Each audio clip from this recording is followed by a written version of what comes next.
neighborhood you're from, and then we'll go ahead and get started. Here, You go first. I'm Bill Washburn. I'm primarily with Sherwood Glen. Sergio Deborah Nájera, el pueblo neighborhood. Brian Irwin, Midtown. Mark Baker, Lake Ridge. Josh Siebenow, Indian Hills River Bend. Good evening, Scott Lucas. I'm with Benjamin Hills, Pleasant Valley. Tom James, North Riverside. And Zach Akers, Gaylord Riverside. Thank you so much. We're gonna go ahead and call this meeting to order. The approval for the agenda for tonight, ignore the date. Is there a motion to approve the agenda? So moved. Second. All in favor? Aye. Any opposed? Okay, approval of the minutes for the December meeting? Motion? Second. All right, all in favor? Aye. Any opposed? Some, fire department, would you guys like to give an update?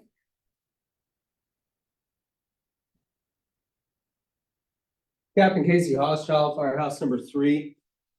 Talk about a couple things. Where's that located? Firehouse 3 is 3261 North Broadway. In the El Pueblo neighborhood.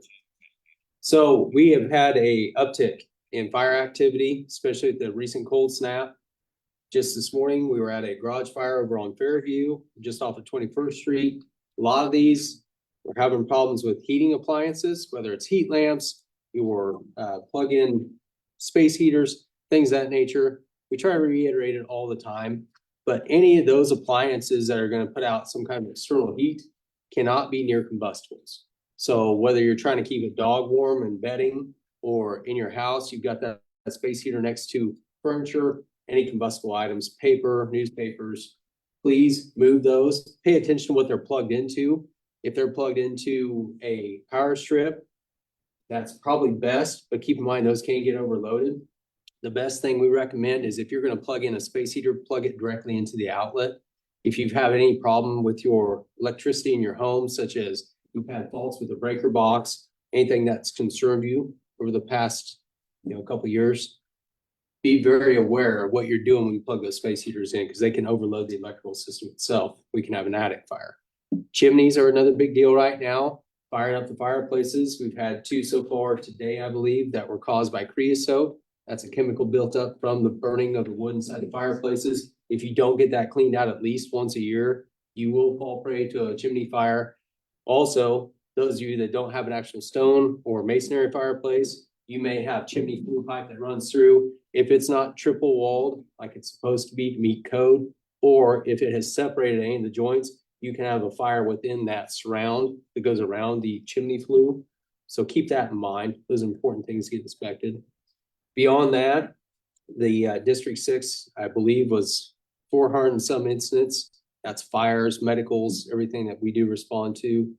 And again, be mindful of the vacant properties that we have around the district. We have had several fires in vacant properties, board ups as we call them. I will tell you that our department is very aggressive in the way we attack those fires and fight those fires, because it is very common for us to pull victims out of those fires. We know fires typically start because somebody's trying to stay warm. Recent fire we had last shift, which would have been Sunday night, I got my days right, was on Market, and it was somebody trying to stay warm with the chimney inside the property. So keep in mind, these things are taking place. If you see something, you can contact PD if you're concerned about vagrants going in and out of these houses that are not supposed to be inhabited. And you can also follow up with the fire department. I'll field any questions you have. Yes, sir. I just wondered, on the space heater thing, do you have a recommended perimeter or distance? I don't offhand. I can tell you that you can get online and Google search for fire safety tips. The United States Fire Administration puts out a lot of good material and they can give recommendations, but I wouldn't feel comfortable giving you a number off the top of my head. Sure. I saw that the temporary fire station is coming down. Do you know when you guys will have the final stats on all the things that were run out of that station? No, I do want to iterate that was a success while we had the bridge down. So we were glad to have that in operation. The statistics are going to take some time. We're moving to a new report management software. So what that looks like for us is when we go to a call, we have to follow up and make a report about it. With our software that we currently have, it's becoming outdated. And we actually had a period of time where it went down for a couple months. When that happened, we had to go back to basically paper and pen, so to speak. So we're trying to catch that backlog of data up. And once we do, we'll be able to get those statistics, but I do not have a good time frame. Just curious. I can tell you Station 23 will be completely out of the Dillon's parking lot, 13th of West Street as of January 31st is what I was told. This morning, they were removing the tent, the apparatus bay that we had, and the building will be out there by the 31st. Thank you. Do you have a ballpark of the medical responses, that y'all had, from folks that were having trouble in the cold? Maybe folks that were sleeping outside or? I don't have a ballpark, but what I will tell you is we obviously ran a lot of exposure alarms. Our homeless individuals in the downtown area especially, we did have some fatalities as a result of them being out in the cold. Fatalities? Jesus. I know two for sure. So, as much as we try to shepherd these folks towards warming shelters and places they can go and find harbor from the outside weather, it's really up to them to make those decisions. And there are rules regarding entry into those facilities. And if they want to abide by them, they're not allowed in. So that's some of the things we face. There was some content within the package that we received in preparation for this evening regarding cyanide. Are you familiar with that? Cyanide or the cyno kits? I'm sorry. Yeah. Yeah. Yeah. So cyno kits, and I have a real vague understanding about them because we're supposed to receive some training. They're brought about for when we pull a fire victim out. They're very good at reversing the effects of cyanide that's found within the smoke. Because people always get caught up if we have a house fire, we pull a victim out, right? Well, we didn't even see flames. It's that toxic smoke, those unburnt fuels within the smoke that are really what are harmful. That's why I would stress so much, you check your smoke detectors. We always talk about when the time changed, hey, check the smoke detectors. You should be aware of what they do. If you have small children at home, even big kids, obviously I'm gonna be a fire nerd. So when I go home, I make my kids practice it, but make sure they know what the fire alarm sounds like. Because you don't want the first time they hear it to be the fire and they have no idea what that sound is. Also know that smoke detectors have an operational lifespan of 10 years roughly. And your CO monitors, your carbon monoxide detectors are gonna be 7 years. So you wanna take a look, they have a date printed on a tag somewhere on those devices that will tell you this is when it was manufactured. And if it's out of 10 years on the smoke detectors, 7 for the carbon monoxide, that's when you want to get rid of those. If the cyno kits, to your point, are to reverse the effects of that and give us a lot better success rate of those people not only surviving to the hospital, but leaving the hospital without any defect. Thank you. Yes. Last thing from me, and Councilman, apologies, I said I'd be annoying about No, this, you're but last month we were told there's a white paper working its way through city manager's office about fixing the deficit of firehouses in District 6 and in the city writ large. And as I was thinking about that, there is especially thinking about my neighborhood, which is on the cusp of being outside of best practices for response time. I saw it down, I think it was Broadway and Mount Vernon, I think it was Firehouse 1 converted home.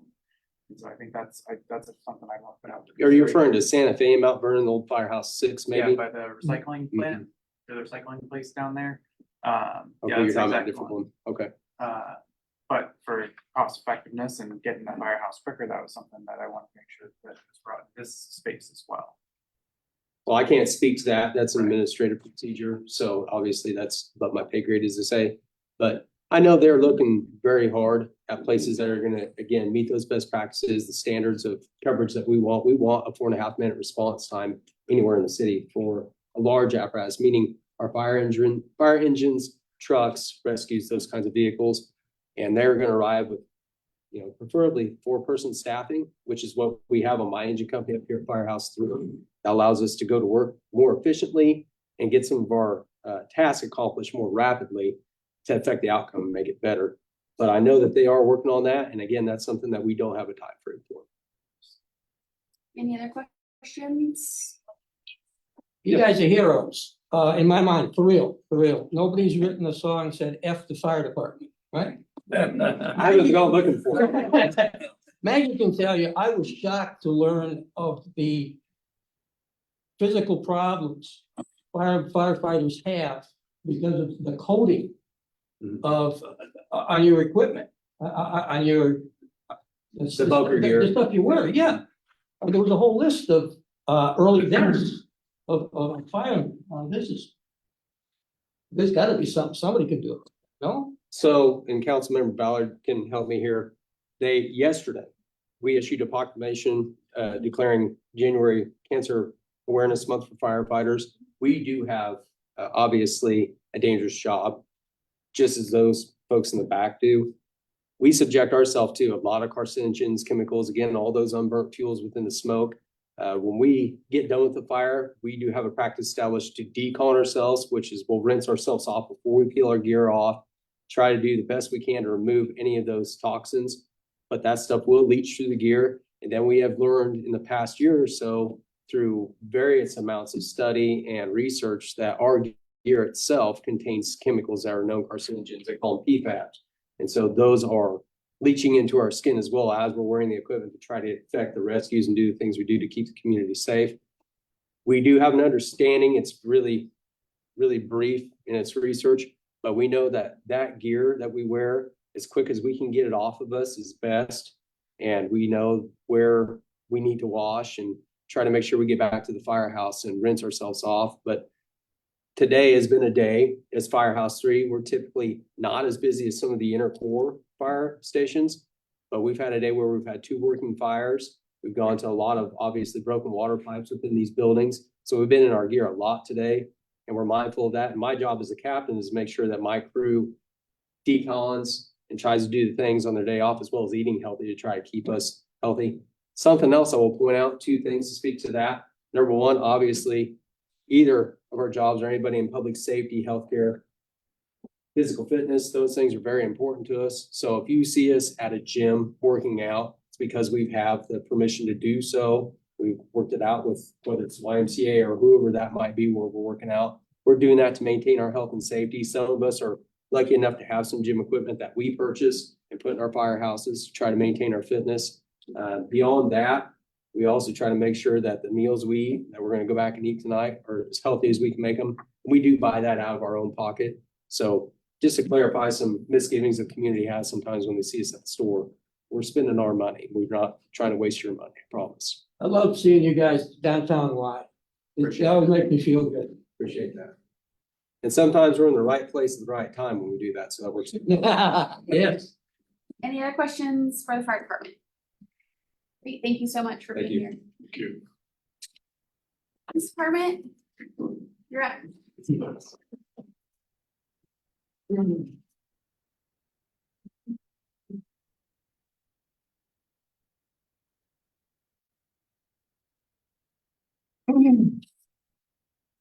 And I am Officer Darren Williams, Wichita Police Department Patrol West. I do community policing for 14 and 15 beats, which are right there around Central and West Street and by the substation.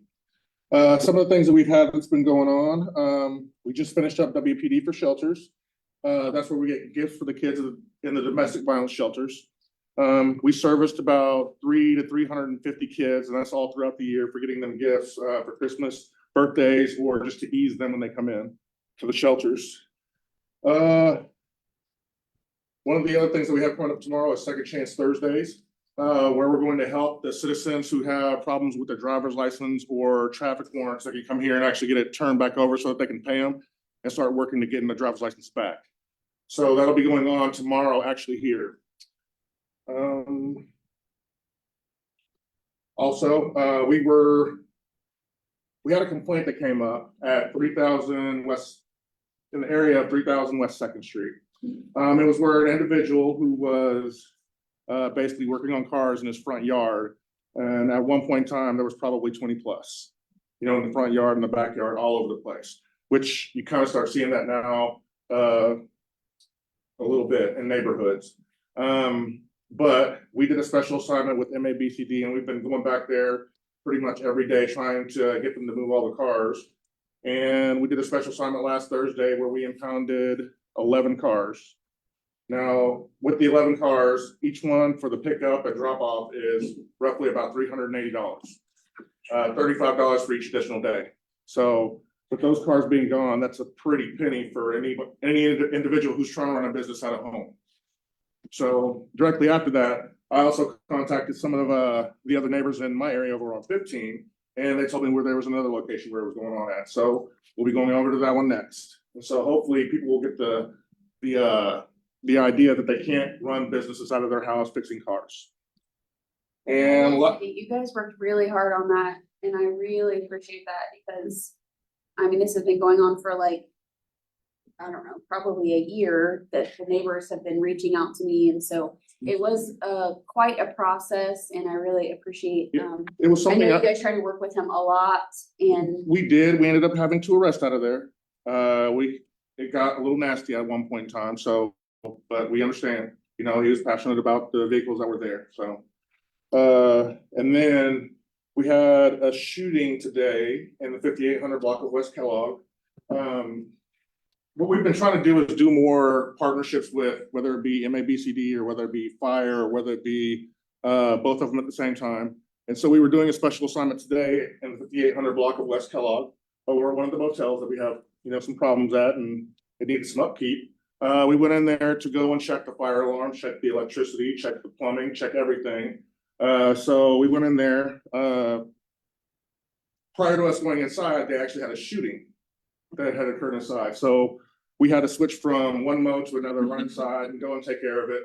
And then went on ahead and did the inspection. So I know that there would be a lot of fines coming out of there. And I wouldn't be surprised if it was over and damages. So that was pretty, I mean, I commend the fire department for that. That was a good find. So other than that, does anyone have any questions? Usually you provide a monthly breakdown of the previous month. Is that data still coming in? I don't know. I wasn't prepared for that part. That's all right. Yeah. That's why I asked. Yeah, it's usually different with the different officers about what they're bringing in. And today was kind of a long day with, we just came back from doing that and trying to get set up for Second Chance Thursdays. what time does that start? That starts at 9 o'clock and it ends at 4:30. In this building. Yep, actually in this room. There's no more questions. Thank you very much. Thank you. Appreciate it.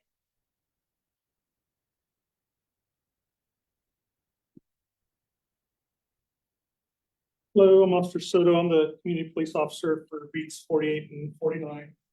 And that encompasses North Riverside all the way up to 62nd Street. So, I do have some stats for you. So, looks like month to month, the numbers are down. Robberies are down 33%, aggravated assaults are down 13%, burglaries are down 15%. Larcenies are down 21%.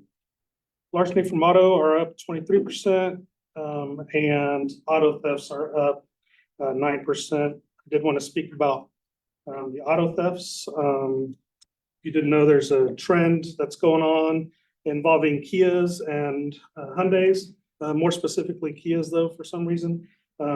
This started up, I think, in Milwaukee with a group of kids calling themselves the Kia Boys. And they figured out a way how to basically steal a Kia with using just a USB cable or a USB stick.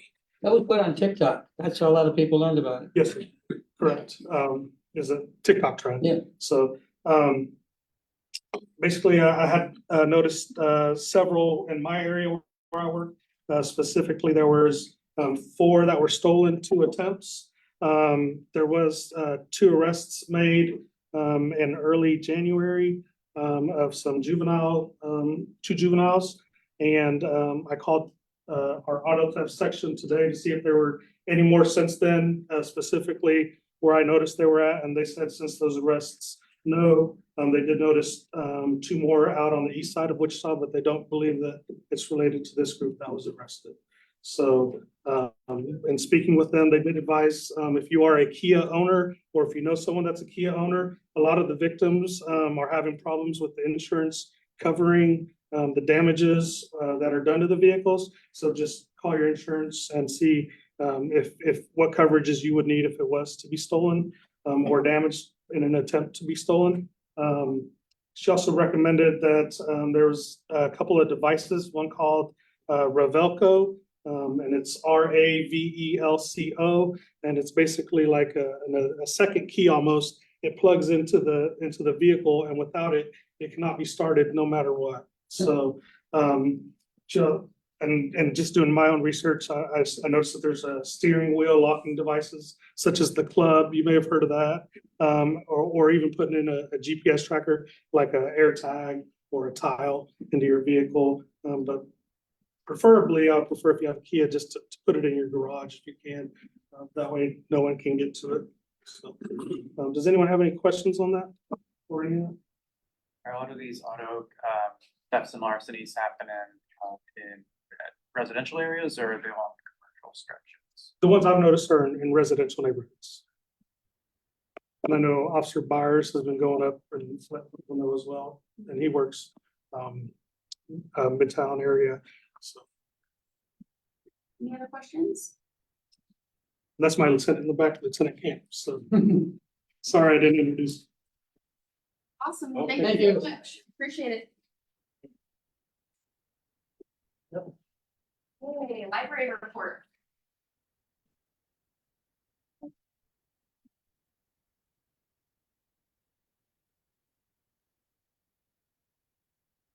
Hi, my name's Ann Ethan, and I'm the branch manager here at the Evergreen Branch Library. And I know you've got a lot of stuff going on, so I'm gonna be really brief. Tomorrow's gonna be a busy day here. You already heard about Second Chance Thursday. We also, Thursday mornings have our preschool story time at 10:30. It's bilingual every Thursday morning at 10:30. No registration required, just come on in. Also tomorrow, there will be a drop-in event for the Low-Income Energy Assistance Program. They've already set up a table this evening. DCF, they'll be here tomorrow to assist folks with that energy assistance program, bring ID, proof of income, and your current utility bills.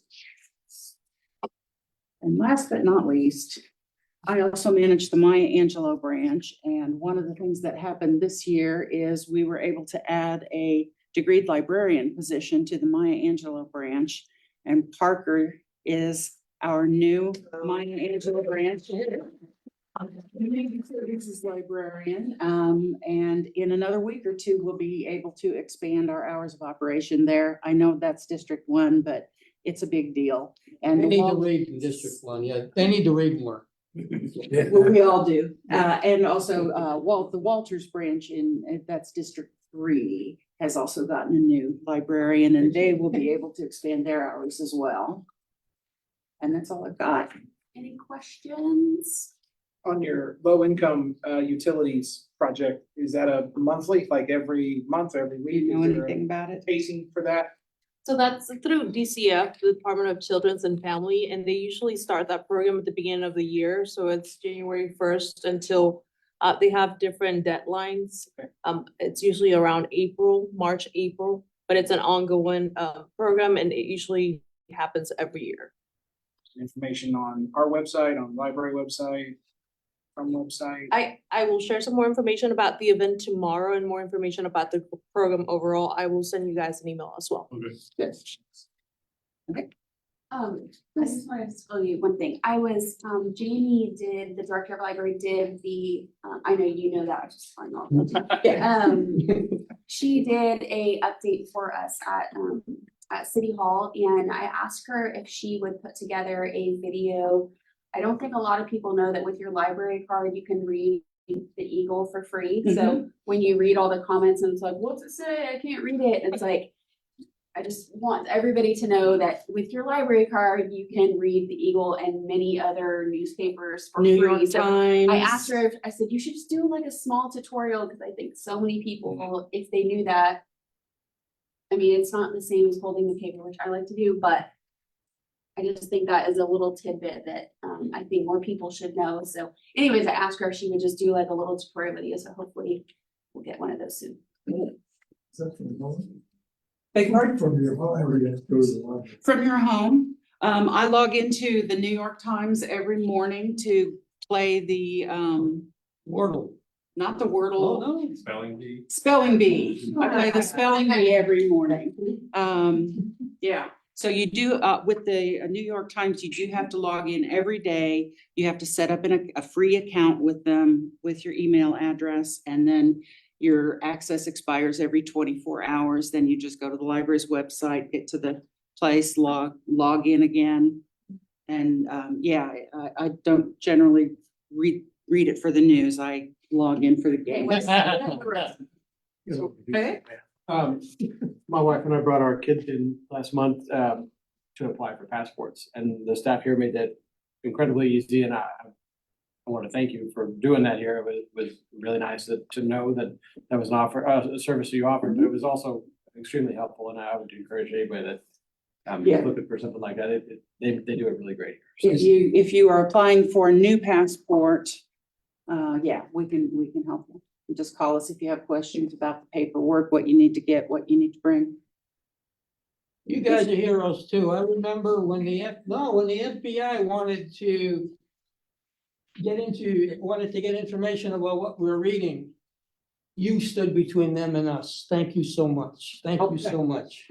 Yeah, Yes. if anyone ever comes in with a search warrant or a subpoena, I called the director of libraries and Thank you so much. John? If you ever have any question, you go to Ann, period. She's the treasurer. We can't, if there were a way to clone her, we clone her. Oh, that's sweet. Thank you, Mr. Maxwell. I appreciate that. Thank Okay, you so much. thank you.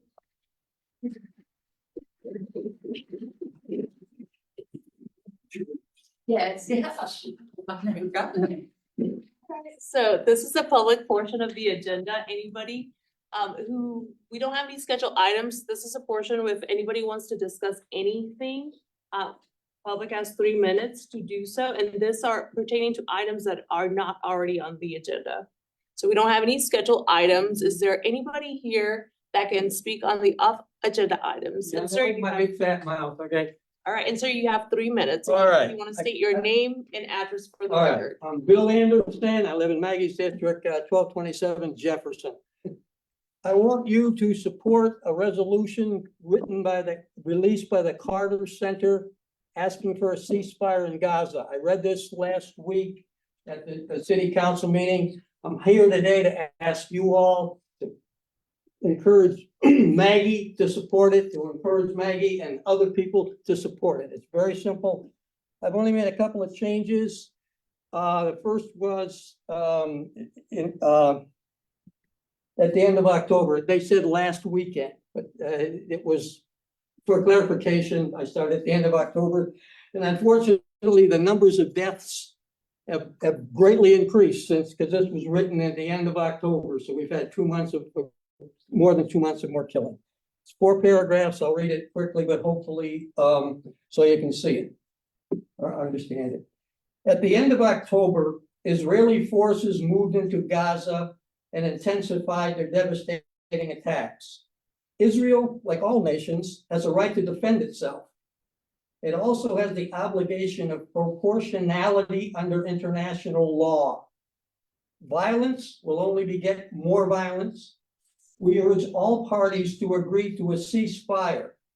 We ask for the opening of humanitarian corridors in Gaza and the reinstatement of essential services to the area.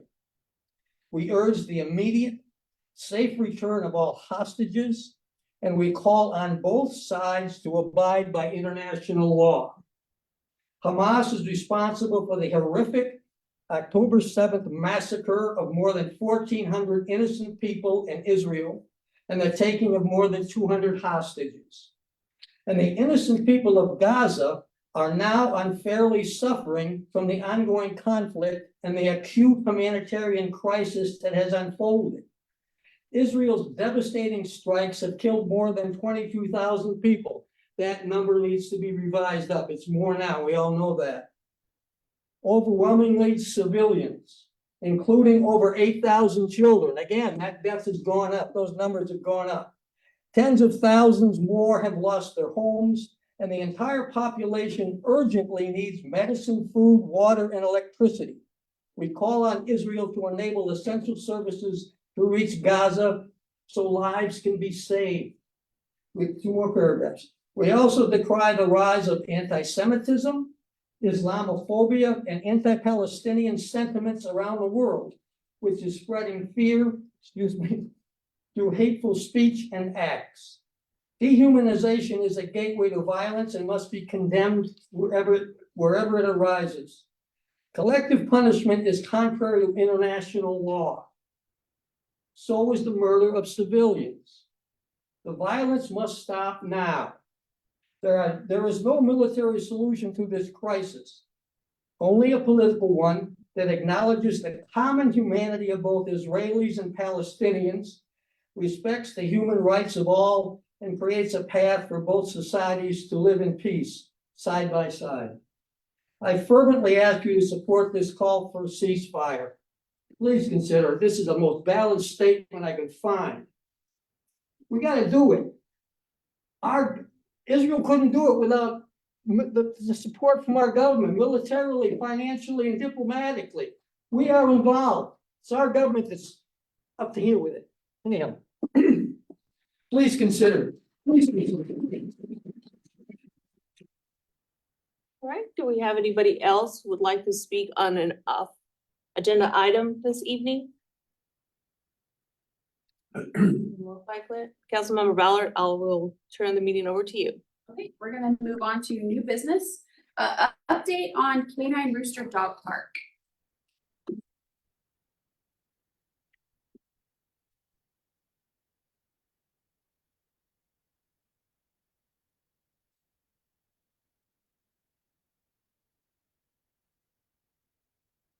My name is Tim Kellums. I'm the principal planner and landscape architect of the city of Wichita. Here we present an update on Canine Rooster Dog Park. It's at Meridian Park, so there's a little bit of confusion there. It was formerly named Canine Rooster Dog Park after a fallen canine in the police force. So here's an overall map. It is along West 21st Street. Hopefully that people generally know the area. The river is just down here to the south. So a little bit of background, in the adopted 2023 CIP, they contained $300,000 in 2023 and $300,000 in 2024 for a total of $600,000 for dog parks improvements. The main goal of this, because it's in the CIP, is to make long-lasting improvements to the dog parks that serves the community. So park maintenance, they do some improvements over time, but the CIP is meant for these large improvements. So that's kind of where the dollar figures are coming from, because these are meant to be long-lasting improvements. So for those that may not know, the Meridian Park used to be on former City Dump number 9. That was a long time ago, as we'll get into, or show a little bit of aerials on the of the site. That was a long time ago. The standards that we use to cap and close these landfills, they have changed over time. Now we do much more extensive things to close off landfills, but we're, this is kind of what was left to us, and it's been this way for quite a long time, as you'll see. But the good thing about these is that they make a good, they're big open areas. You can put dog parks on them, you can put open things like that on them. And we have, for a while, we didn't have dog parks throughout the city. We have some older ones and we have some newer ones, and we're adding a couple more. And so our main goal is to provide a place for the community. One thing to note is that, a lot of people, I live in an apartment, a lot of people don't have homes. So it's kind of vital for them to have a place to go let their dogs out. In city parks, we have leash laws or ordinances. So you don't really want people just letting the dogs loose running around parks. So having a dog park is pretty essential for those that do live in apartments. If you're familiar with the site, this is right next to an apartment complex that I know uses this quite a bit. There's a big following of folks that do use this dog park, and it is a great place for people to have community, interaction with one another. So we know this dog park gets used a lot. One issue, and we'll get through some photos here, is that the area collects water at pools. So the settling, so, you know, landfills, they're dynamic, they settle over time. And so the surface ends up changing and manipulates as, you know, as time progresses. For those that have been out there numerous times, I'm sure you've kind of seen that kind of migrate from time to time. So current conditions, you can see there in the left photo, it is pretty open. One of the reasons why is because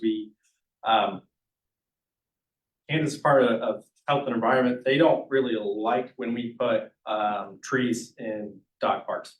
The main reason why is because there's a cap, and I'll get into that here in just a moment, but so I'm trying to write a little background as we move along so you can kind of see the process where we're going for, or what we're going through. There's a cap that's put on it, and right now it's a foot cap, it's a foot deep. Basically it's soil, it's clay that's put on top of like ground up tires. We have since changed that, and we've actually expanded that to, I believe, more than 18 inches now. So this one doesn't have as much. So one of their concerns, KDHE, is that when you have trees and you put them in, their roots go down into the landfill. And, you know, there's a lot of chemical, I'm not a scientist, but, you know, there's a lot of chemicals happening. There's methane gases, things along that line. So when trees start going down, they start messing with that, piercing the cap and things like that. So that is a concern of ours. And I guess I'll get a little ahead of myself here, but so some current conditions, you can see park maintenance, they did go in and put in gravel here to try to make this as less muddy as we can. Gravel is great, but it tends to migrate quite a bit. So that's a concern. So this is a short-term solution here on the left. Again, our main goal is to provide long-term use and support to make sure that this is the best, highest quality that we can provide. So we did some community engagement in February of last year and April of last year. The idea was that, so we had, going back, we had $300,000 that we had initiated for us to use for 2023. We thought, hey, we have $300,000 in 2024. Let's cut this into 2 phases so we can do something in 2023, something in 2024. So that was what that engagement was, in the middle or early last year. Some of the feedback that we received were, and I want to kind of highlight here, the main priorities: shade, dry pins, seating. Those are the main priorities that we heard. Next ones were lighting, dog memorial, grass quality. That grass quality is pretty important. So one thing to note is that we have 3 pins out there. So we keep them open. We keep 2 open at a time. So we let 1 rest for a season to help grow the grass back. Otherwise it'd just be mud all the time. So the small dogs get to go in first to a new pen, nice grass. They don't tear it up as much. Then the big dogs get to go in, and that's when they kind of decimate it and then eventually gets turned over again. So you'll see that grass quality is something important, and that's closely tied to the dry pen. So these 2 are closely related here. And that shade that I mentioned about earlier, you can't just really dig down into that, into the cap on the former landfill and just plop a tree in. So we'll get into that a little bit more on some solutions, but that's kind of what we're dealing with in terms of trying to provide shade out there. For shade structures, you got to have a footing so it doesn't fall over. That does go more than a foot down. So that's another kind of issue we start to run into when you think about the shade. The water play feature for water, different waste dispensers, trash bins, better signage, an agility course, different things along those lines were kind of the low priority. The unknowns at the time were what KDHE was going to require. So they, in the past, they had required signed and stamped drawings for approval. Had to go through a submittal process. They had to go look through everything and make sure that they were cool with it.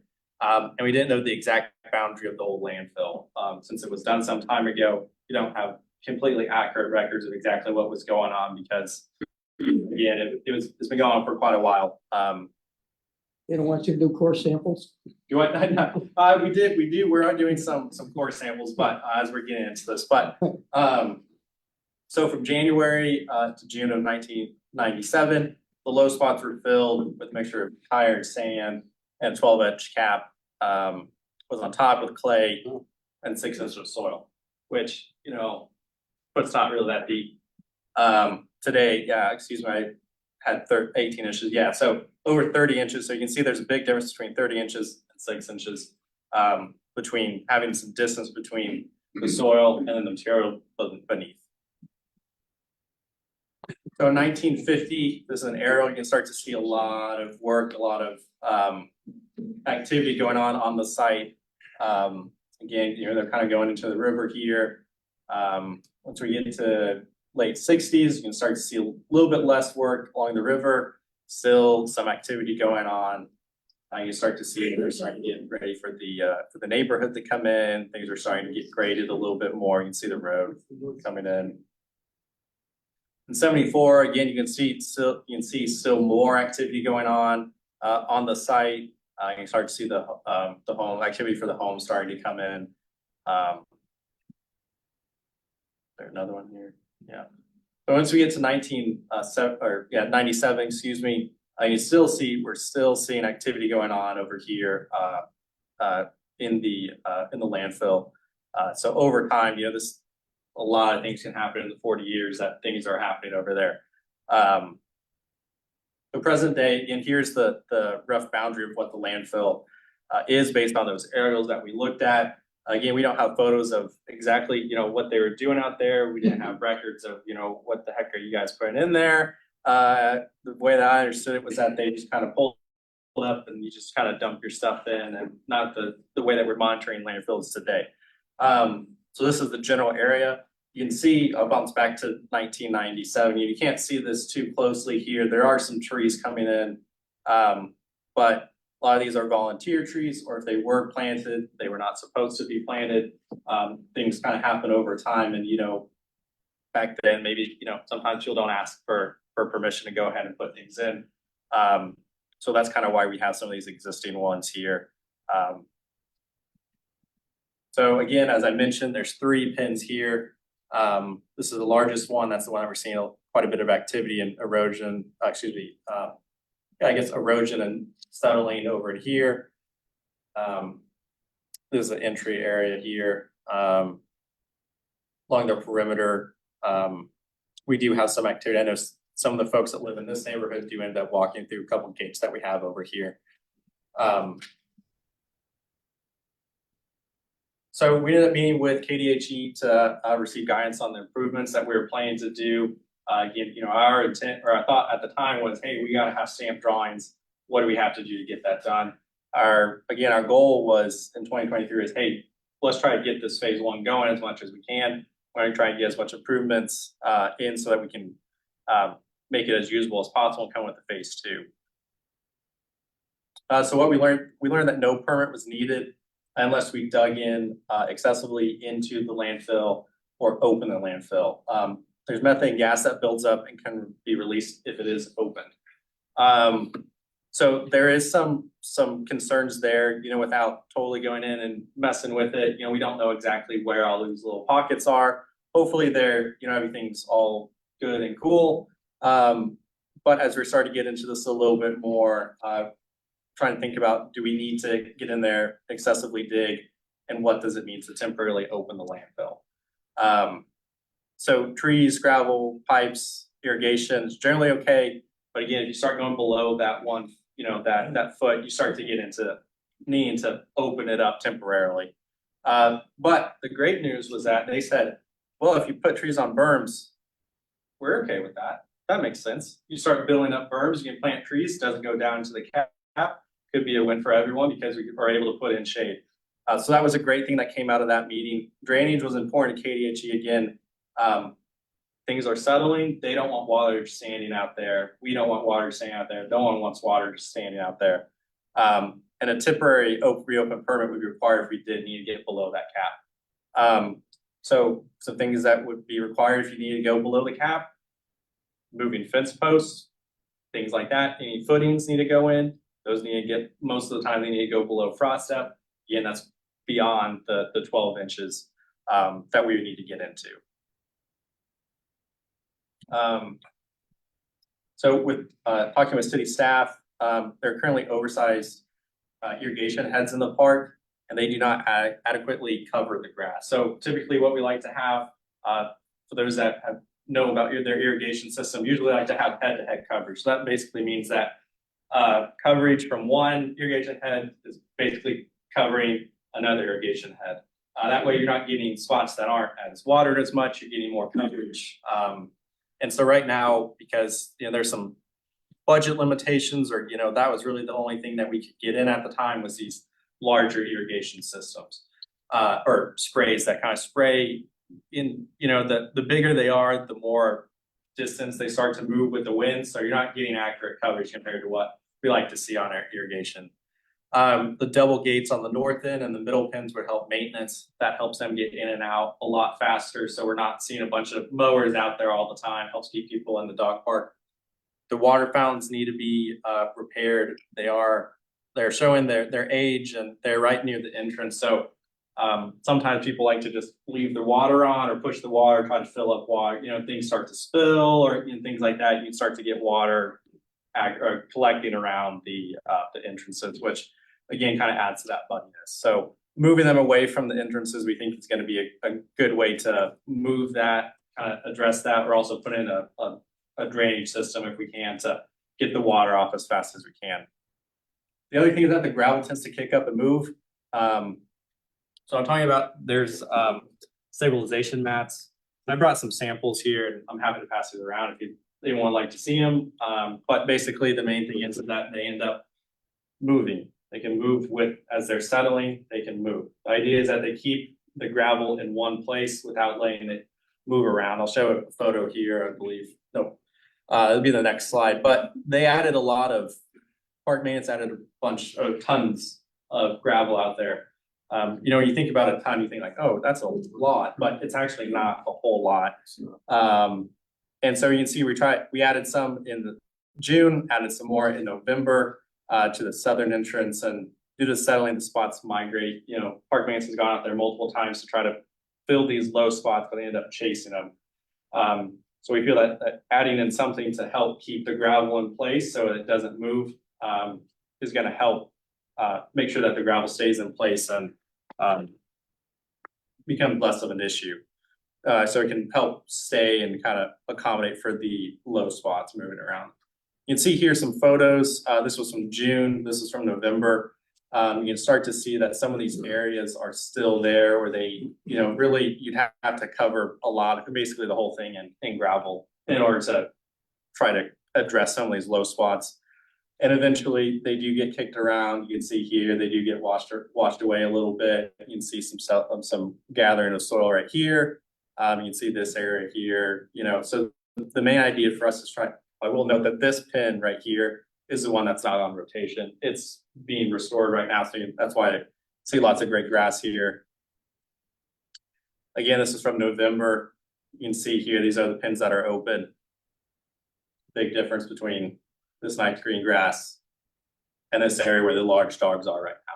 This gets torn up, and really you'd have to put gravel in the whole area to try to address this. So our thought is that we can get grass to grow out here. That helps maintain this as much as we can, helps create stabilization. Getting gravel in that's not going to migrate around is going to help create the entryways. We know that dogs like to gather, as soon as you ever have any dogs, as soon as there's something for them to see, they're right there at the gate, they're barking there, want to meet the other dogs. So trying to keep the entry conditions as manageable as possible is one of our goals, and addressing where the water goes. So as I mentioned, this is the gravel stabilization. You can see it starts to find itself into these little circular areas so that they don't migrate. You'd have to go in there and pull them up for them to move.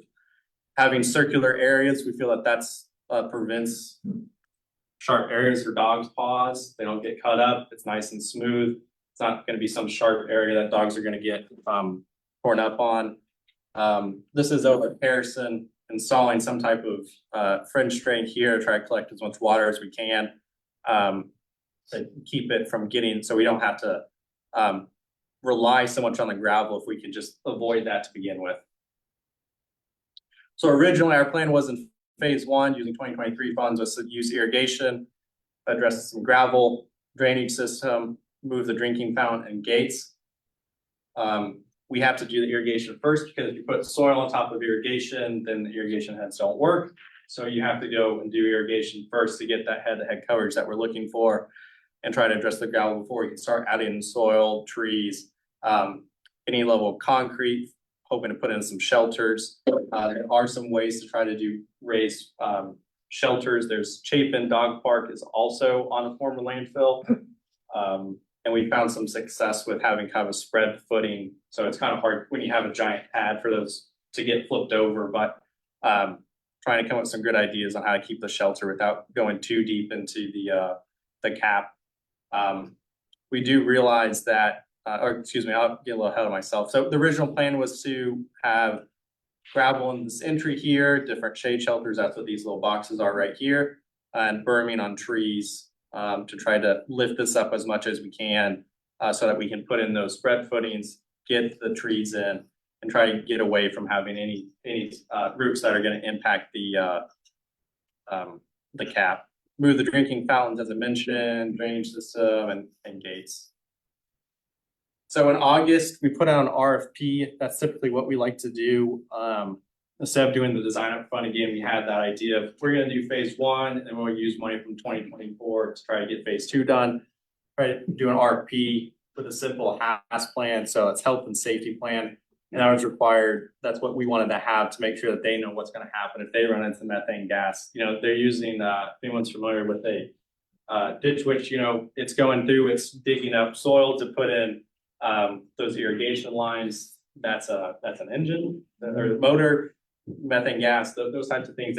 We'd like to make sure that our contractors are safe and they know what to do if they run into any issues. And we noted that a temporary reopen permit would be required because 12 inches is not a whole lot to move to deal with. So if we're gonna be able to go in there, we think that we might as well open it. There's not as much to do with it because it's not a fully open permit, but it's a temporary open permit that allows us to get in there and try to do improvements as much as we can, as quick as we can. And one non-compliant proposal was submitted. So they didn't, basically what it was just a sheet of paper that had a cost on it. We're looking for them to actually a proposal. Hey, how are you actually going to do this? What are your goals? How are you going to do this? We did not have that. So we had to reevaluate in August, what are we going to do? So again, as I mentioned, for safety procedures and safety of the environment, the companies felt ill-equipped to do this. You know, not a lot of them have spent time working on former landfills.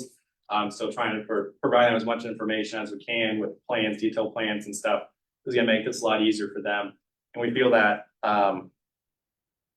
combining phase 1 and phase 2 together, since somehow we're already in 2024, that allows us to get everything done. We're probably going to we're hopefully going to attract more larger companies that are more capable, have bigger crews to come out here and do the improvements on the dog park. So Garver, in October, we asked Garver to, on their on-call contract, and have Brent in the back here with Garver to answer any questions that you may have. But the great thing is that developing construction documents, assist with permitting, geotechnical report, a cost estimate. So that helps us make sure we're on target, and assist with the construction administration. So these are just a list. I won't go through them all, but a lot more detail, a lot more information for us to move forward, having a lot more information for the contractors too, to know what to do, how to do it, and if they have any questions, it's easier for us to communicate with them, having these plans. And again, they're here to address the permit and safety requirements and working in close landfill. So as I mentioned, phase 1 and phase 2 are now being combined into phase 1. This is the concept. I'll leave this up here just for everyone to kind of digest a little bit. But the main things to note is that shade was one of the big things we heard. Shade's down over here. You can see over here, the north arrow is facing this way. So that means this is west down to here. So again, a lot of afternoon shade with these trees casting across the site. That's a lot better than the original plan that we had. This is now creating, one, it's creating shade, but it's also creating a barrier to from any sunlight coming in. It also helps keep dogs in certain areas. You know, they're not going to be hopefully up against this fence as much. They kind of contain the dogs into one spot because they do like to run along the fences. Or at least that's what my dog used to do. different seating areas here. You can see those little blue squares where they can gather, where people can gather. That's one thing that we've heard a lot from the community is this is a place for people to gather. This is a community space. Trying to provide these different locations for people to gather and hang out. These little stripes right here, those are shade shelters, again, to provide as much shade and gathering for people to meet. You see here that we also are addressing some of the entryways here, allowing here for maintenance so that we're spending as less time in here as we need to for maintenance. This big brown area right here is the gravel area. Again, these entries, we're seeing so much use up here, trying to create that gravel area to help make that as successful as possible, and a drainage system in here, as well as irrigation throughout to make sure that we are having it grow as much as we can. The other great thing about the shade is that the grass isn't getting baked in the summertime. You know, I know we kind of forget about it now, but in the summertime, it gets insanely hot out here. So anything that we can do to help the grass survive a little bit more, that's what I feel like that's a great way to spend these funds. We're not doing any reseeding on grass? We will do some reseeding. We generally go out there and do reseeding anyways after we let it restore, just because it does get torn up so we're much. using climate friendly, like buffalo grass and different pieces that Yes, yeah. low maintenance. Yes, that's the goal, is to use low maintenance, something that can handle a lot of traffic as well. Sometimes we end up doing a bit of a blend to try to get some rye in there as well for winter.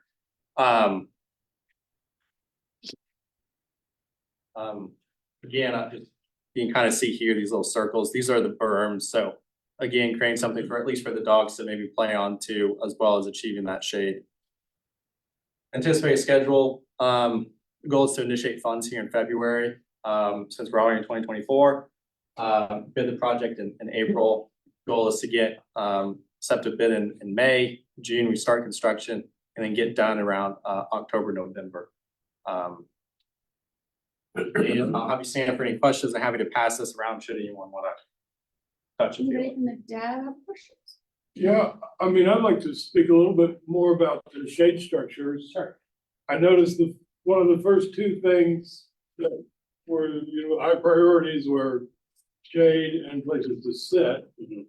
And I'm all about trees and shading the grass and everything, but if you just had a simple, a bench, 2 benches with this shade structure over it, you could easily have a 1-foot foundation, I would think, support just a simple shade structure where 2 or 4, say 4 people could sit and be in the shade and have those out in the places where you couldn't get any trees. Maybe, I don't know. It's just my first thought is, oh, shade and seating in the same place. Just have, like them in the bus stops. Yes, yeah. Just a simple shelter over it. Yeah, so we do have, I wish I really included it. So we do have some of those shade areas here, structures for that gathering. So that will provide that immediate shade. Because obviously these trees are going to take a little bit of time to produce shade. But one of the concerns is that we will need to build this up a little bit in order for that to happen. Because generally on large structures that are overhead, we usually like to have about 3 feet of foundation. We can spread it out more, but that's something we need a structural engineer to make sure that they're great with, because we don't want to obviously fall on it. Right, well, I mean, 2 foot is supposed to be used in dwellings. 2 foot, 24 inch is the code for a house. Still too big. Still too big. Well, no, I know, but he said 3 feet, but there's no way to do 3. You gotta do 1. I think 1 would be enough for a simple structure, just But like they have on the bus route. Just ain't, that's what he's saying. But It's just not, is what he's saying. They need 1 foot. How big are your limestone blocks? Are they big enough to sit, or are they more like just there to? Yeah, let's see, I'll go back a little bit. Tim, I can answer that. Yeah, so they're about seat height. So what we're specifying about 15 to 18 inches high. So they'll be locally available limestone. Sure. Anywhere from 18 inches to 36 So inches. plausible to call those seats. Right, yeah, Another seats, one. dogs can hop on them, Sure. whatever, so, and then there'll be additional benches and underneath the shade structures. And that's what it looks like if you look at where you have your berms and trees. You kind of have in numerous areas limestone structures to complement that. Is there an idea of if you have to get the open permit, right, you'll have to do that. Like how much methane is there under the cap? Do we have an idea of what's gonna happen to that? It's gonna be siphoned into, is it just gonna be out into the air? Sorry, what? You don't have any vents for methane No, there's no vents for methane on this property. on that property? On this property, we do in the other ones more up to date, but not on this one, at least to my knowledge. I know a big source of methane is decomposed sheetrock. Well, and that's one thing that we don't know exactly what is in here. So that's one of our concerns is in case we do start to get into, if it's a construction people did out here, sheetrock and stuff. You guys feel much better about your ability to get a successful bid this time around? Yes, we feel much more, especially with plans, we can get more contractors on board. The main thing that they were concerned about was, hey, this is our first time doing this. A lot of them were smaller contractors that either do irrigation or they're smaller contractors, not as used to some of the issues that you'd see like on road. We didn't have anyone that was doing like road construction, things like that, that are typically deal with those types of materials and stuff. Josh. I actually, if there is the need for a temporary reopen permit, what is the notification process for that? Will the apartment complex next to it be told, hey, there will be methane shooting out of the earth because we need to dig, or the houses, to the west and the north? Not to my knowledge, I don't think so. My understanding was that is a fairly, basically what we were doing is telling KDHE, hey, we're gonna open this. We're not gonna try to just disturb everything. If we hit methane, they are required, I believe they're required to have a sensor, try to watch out for their workers, but we're not planning on going in there and totally opening it up extensively and anything like that. Would the folks, would KDHE notify neighbors, like, hey, we're gonna be in your park, potentially methane leaking out, so that they know not to go there, bother them, maybe they stay away from the park that day? I haven't spoken to KDHE about what their notification process is. So we submit an application to them and then they would approve it, but they do come and visit the site periodically while we're doing construction. But I'm not sure what their notification process is, but that's not something that we would be opposed to, letting people know that, hey, there's work going on at this former. Feel that would be wise. And then I know there's questions from the public, so I'll try and keep this next one kind of short, but so I have friends that live in that apartment complex, and something I've noticed when we hang out over there is that this space is great for the community that has dogs. I wonder if there's perhaps, when you cycle through there's one resting, if the one resting can perhaps be a space where people can gather as well, because right now the community space is feeling not quite community. So there's like larger parts of the park in the southwest corner and up by 21st that are empty, but they're empty. There's not infrastructure for park benches or picnic tables and the like. And so I have recognized that this project is specifically for the park. I don't anticipate there'll be extra money to throw a few things down closer to the river. But in the event, is that something that we can consider in our policy to have a 1/3 German Crest be the dog free space for the people in the neighborhood and the neighborhood to the west and the apartment complex to the east, where they can also go out and enjoy the green space that they live next to. I can't hear what he said at all. I didn't hear what you said. Sorry. So I'm just letting you know. Whatever you said. I'll try to answer and kind of reiterate what he said. So his question was for this area right here, or any of them that are not being used by the dogs, can they be open to the public to use? I'll say that surprisingly, I find a number of cut locks on a number of our parks. because people want to do what they want to. Now, we do lock these when they're not in use. The concern that I have is that just because we put up a sign, that doesn't mean that people aren't going to use it or abide by it. So if we leave it open, that doesn't mean that someone with a dog is not going to go in there, or it's now going to be taken over by the dogs. So unfortunately, people just don't care. So I will note that there is a part, down here is also part of the park. There are spaces up here.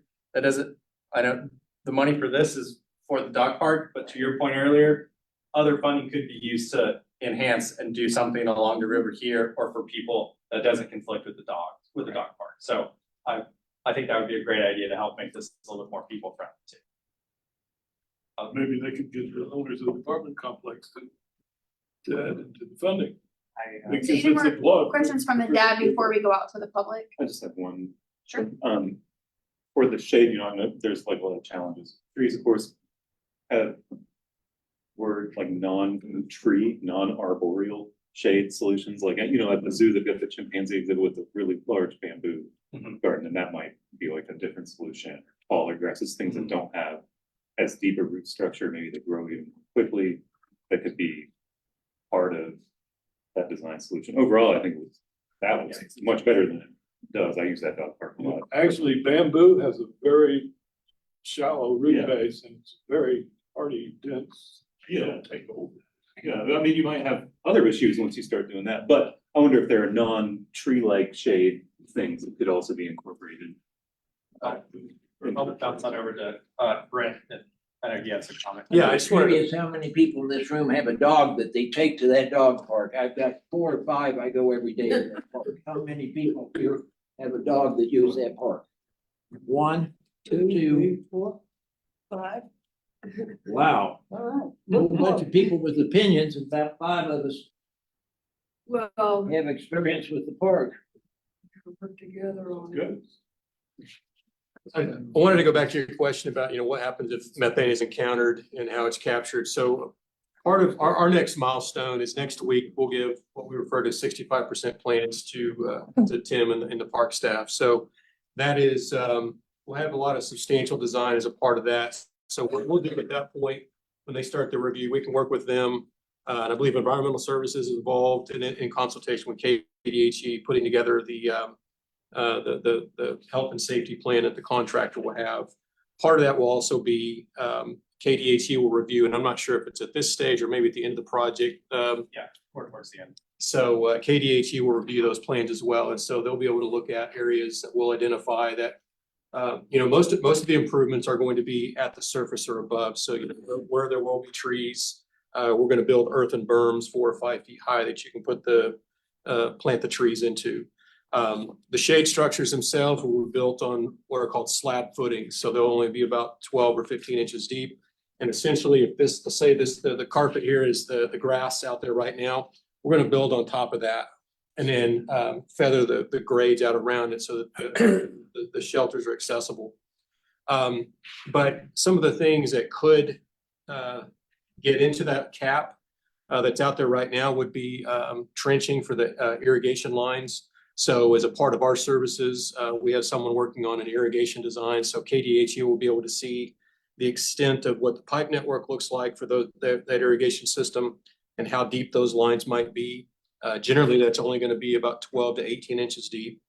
And then the other thing would be fence posts. Right now, the only portions of the fence that will be disrupted are going to be out on the outer perimeter, where we do add additional maintenance access gates. And so right now, that perimeter fence it's either 4 or 6 inch wood post with fence material along that. So there will be locations where on the 2 northernmost pins where we add 2 double swing maintenance access gates for parked vehicles to get in and out. So with that, they will have each gate set there'll be about 8 new fence posts that are installed. So details like that, KDHE will need to know because those will be probably 24 to 30 inches deep. So as a part of that, the KDHE can help us and city staff start to determine, where those areas of risk might be and where additional caution needs to be taken when a contractor's on site. And as Tim said, not only will city staff be out there also, but KDHE will be doing periodic inspections as well to help monitor. Any other questions from the public? How are you gonna irrigate with city water or a well? I believe it's city water out there. We're already irrigating out there, so we'd use the same tap that we already have. We feel like this one's probably gonna be a little bit more efficient than sending giant streams into the sky. Yes, ma'am. I had a concern about the maintenance, upkeep of the, the landscape and stuff. The cottonwoods have had borers in them, so every new tree they put out has died, because of those borers. And so I don't know what kind of landscaping material you're using, but just, how you might be able to involve the public in caring for that or something. And I know we pick up trash and have planted, asters out there. I don't know if, I just have concern about that being taken care of. Yeah, so we, I don't know exactly what the mowing schedule is, but I know that we have staff that do go out there. I know that once we start installing planting a lot of these trees, we will have to go out there and water those trees. So there will be a large period of time while we're out there making sure that those are staying established and those are staying healthy. I don't know, Brent, if you had any tree species that you had in mind, not to put you on the spot, but I know that some trees we had looked at have a deep root system, so. Yeah, I can't think of what we selected off the top of my head. We've got 6 or 7 different varieties, but we use the city's approved tree list. And so we want to make sure that we have a variety of trees. So should, trees get borers or, whatever the case might be, we don't have just one type of tree out there, but the list that we're using, I believe it's adapted from K-State Extension's South Central Kansas tree list, but was it August when y'all had to publish the new list? Yeah. So it's been whittled down even further to, trees that parks and forestry work well in this area. So that's the list that we use when we put Is together. that something that's online, that information and? Yeah, it was part of the new tree policy that we put out. We also just went through a revised update of the website, but I can make sure to reach out, make sure that the preferred tree list is actually published online. It's not something that it's not an ordinance that we're requiring. Most of it's for city projects within the city right of way or different parks that we're wanting to see. And again, that's based off of one, the K-State Extension Office, and then secondly, our city arborist helped go through that list to make sure, because he knows kind of what his crews deal with from time to time and what they have troubles with. So it's a little bit of a refined list, but we feel like it helps divert and make sure that forestry is actually spending time on good trees instead of trees that probably shouldn't have been planted 20 years ago.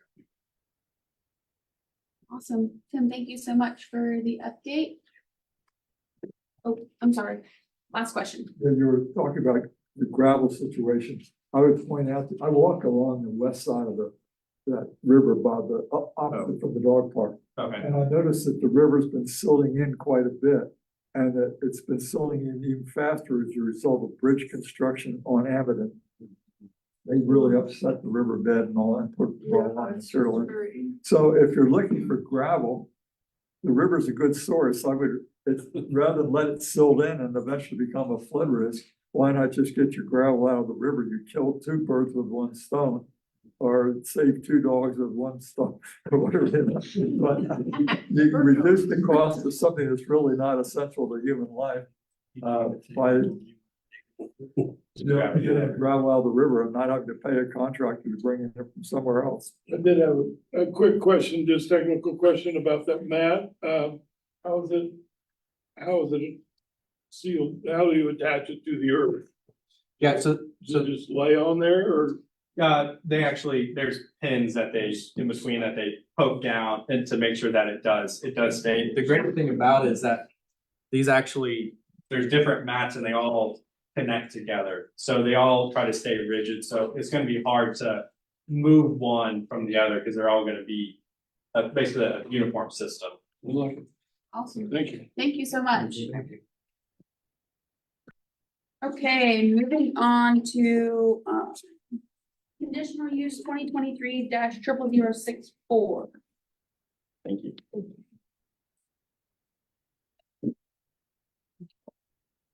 Good evening, everybody. My name is Brad Etherly. I'm a planner for the Metropolitan Area Planning Department. We're here to talk today about case number con 2023-00064.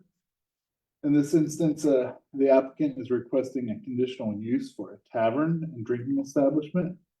It's on a lot that is 0.16 acres in size and is located on the east side of North St. Francis, about 60 feet north of East Douglas Avenue, specifically 114 North St. Francis Avenue.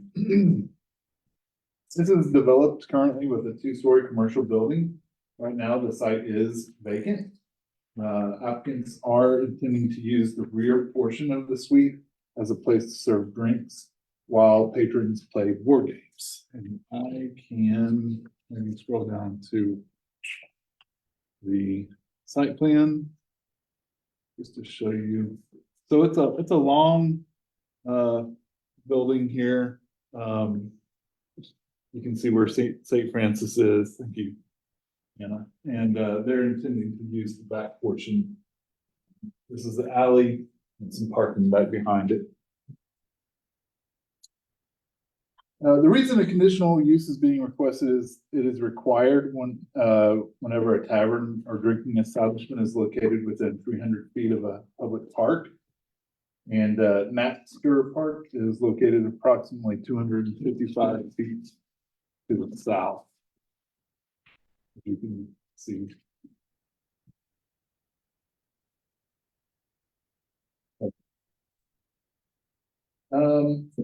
To the north of the site, actually all surrounding the area is Zone's Central Business District.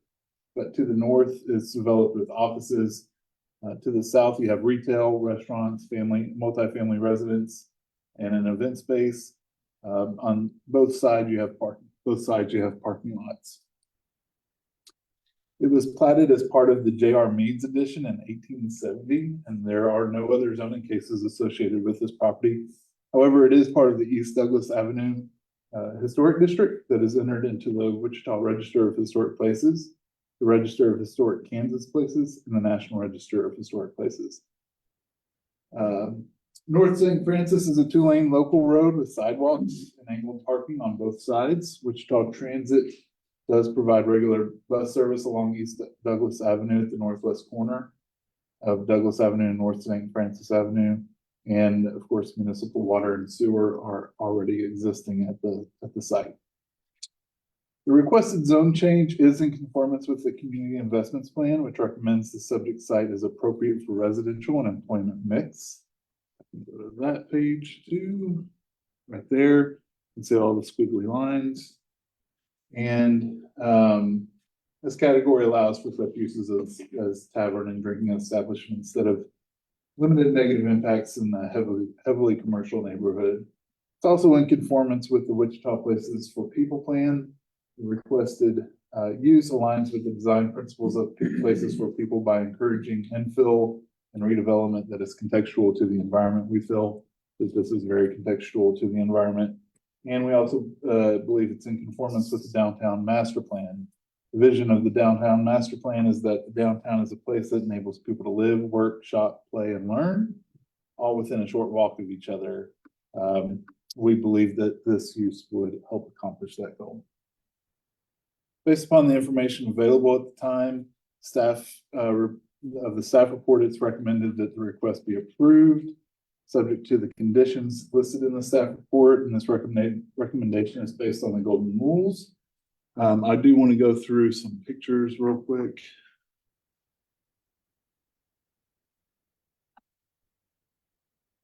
A little bit off center, but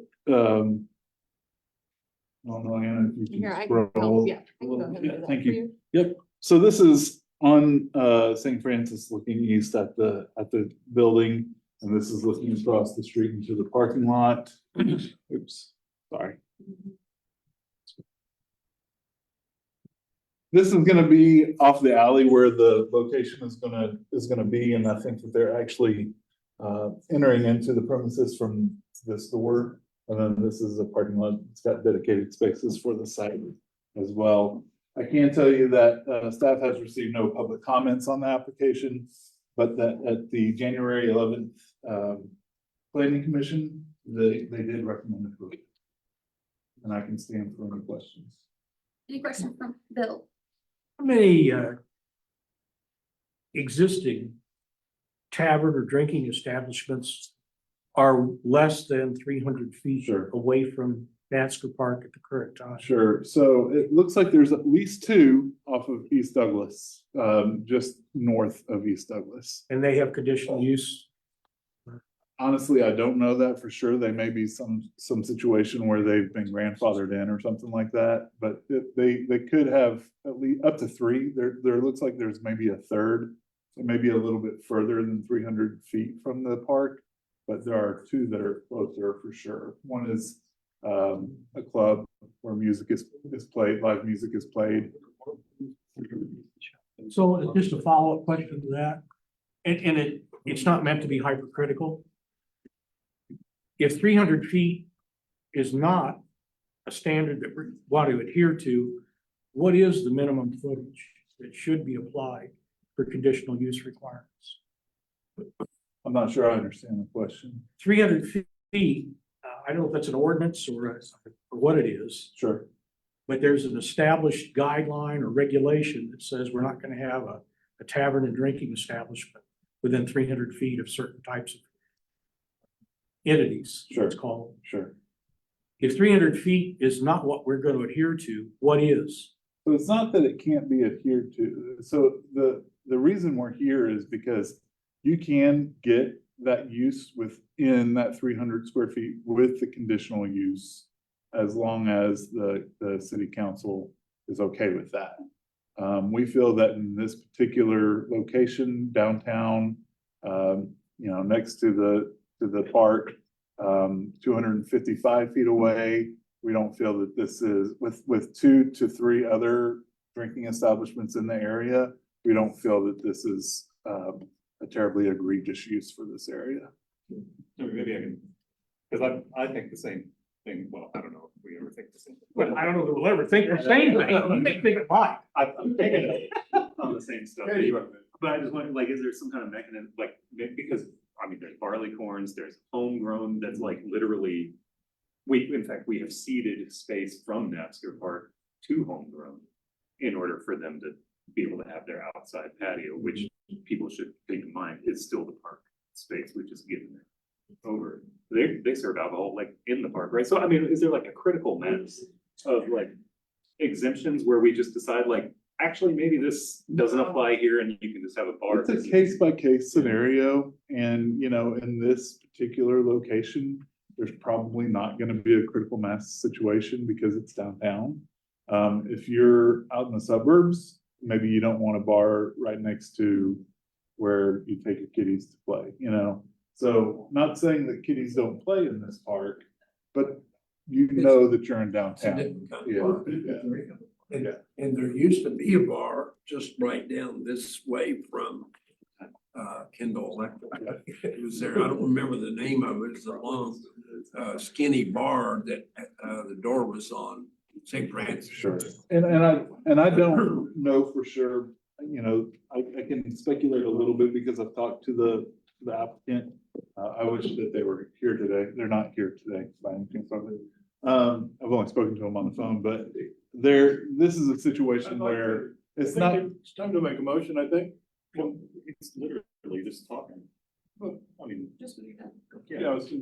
You could let them finish, probably. Okay, Right, sorry. yeah. Yeah, no, this is a situation where they're getting buddies together and they're gonna be playing board games. And in order to be able to basically serve alcohol to each other, they have to go through this conditional use process, yes. This conditional use only applies to the specific suite that they're using in the back? No, it would apply to the whole property. Okay, and then, so that was gonna be my, Yeah, and I can tell you that what they're planning on doing is using the front part of the space for offices, general kind of offices in the future, and then hopefully some residential up on the second So floor. they're not going to, as far as you know, since they're not here, they're not gonna close their retail location. Well, from what I understand, the building is completely vacant at this time. No, the one that they're in now. The applicant has a building right now on 31st Street. That is unknown to me. Do you know how long this particular building has been vacant? I don't think it's been vacant very long, maybe just a few months, but I'm not 100% sure. Any other questions? This is where the architectural place, the place that sold the architectural stuff. To the south of there. It's a little. It's just on down from there. It's that building right north of. Architectural salvage, I looked at, it was like 126. Just right there's that alley. They're closed. Yeah, I apologize. I've only been in Wichita for about 5 months, so I don't have that institutional knowledge that a lot of you do. You got the accent down there.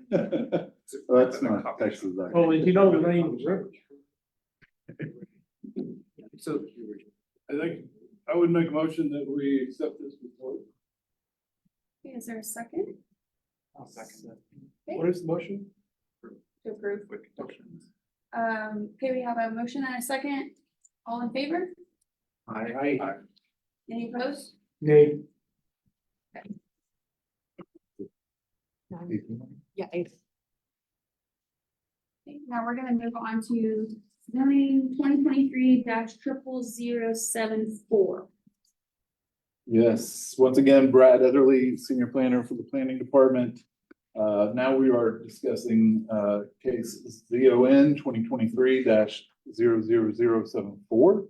In this instance, we have an applicant that is requesting a zone change from LC Limited Commercial to OW Office Warehouse. The location that we're talking about is a 0.95 acre size lot.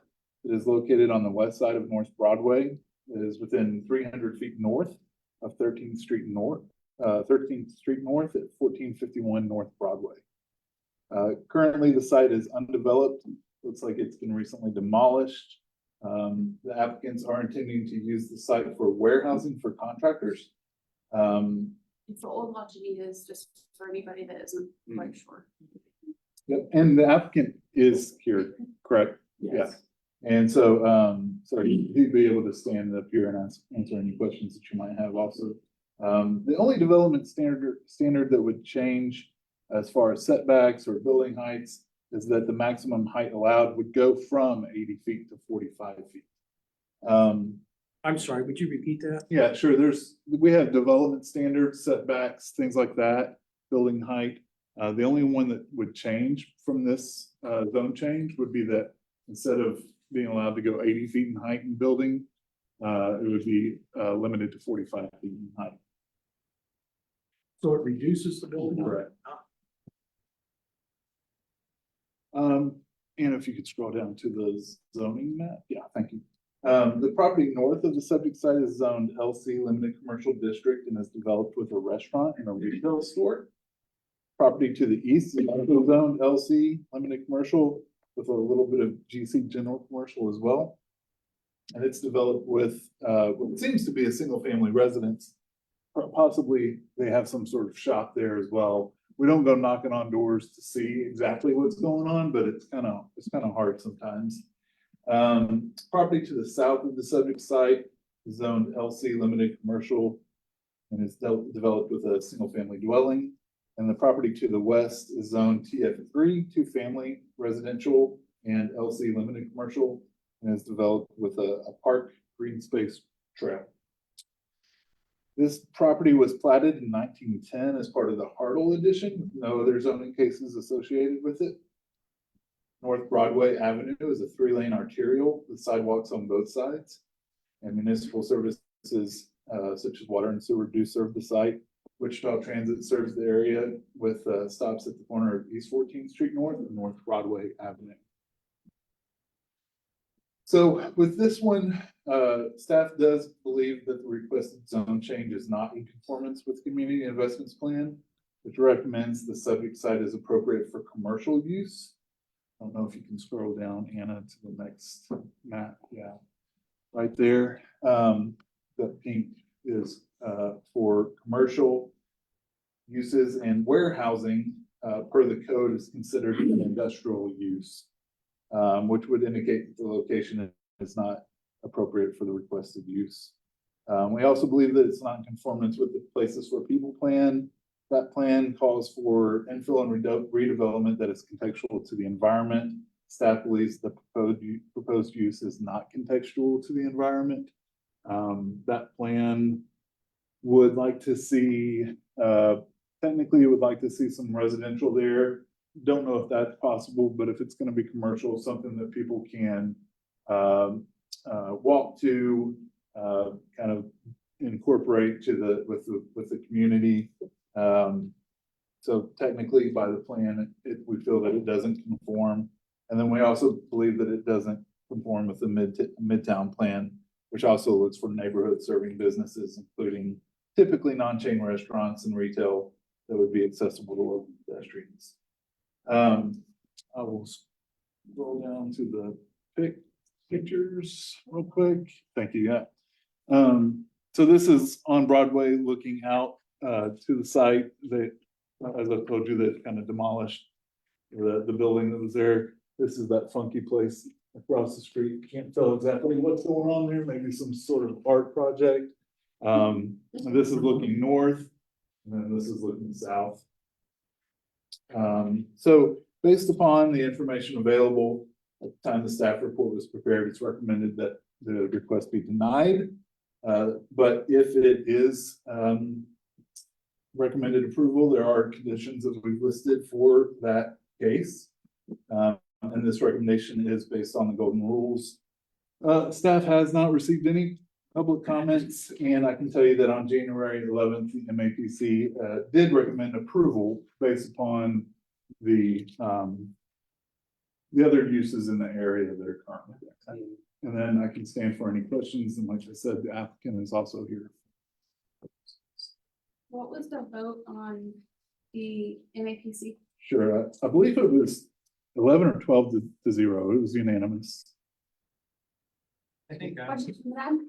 I think I'm a little lost on why the applicant is pursuing the OW or the office warehouse Sure. zoning and LC. If the only difference is heights. Yeah. So what happened was, what happened was there was a little bit of confusion. The applicant, he might be able to explain it a little bit better. He went to MABCB first, and they basically said that he needed a conditional use. Correct? Is that what they said? Yeah. For self-storage. Well, it's not really self-storage, it's more warehousing storage for contractors. But as the applicant will explain, that's not really what's going on either. So,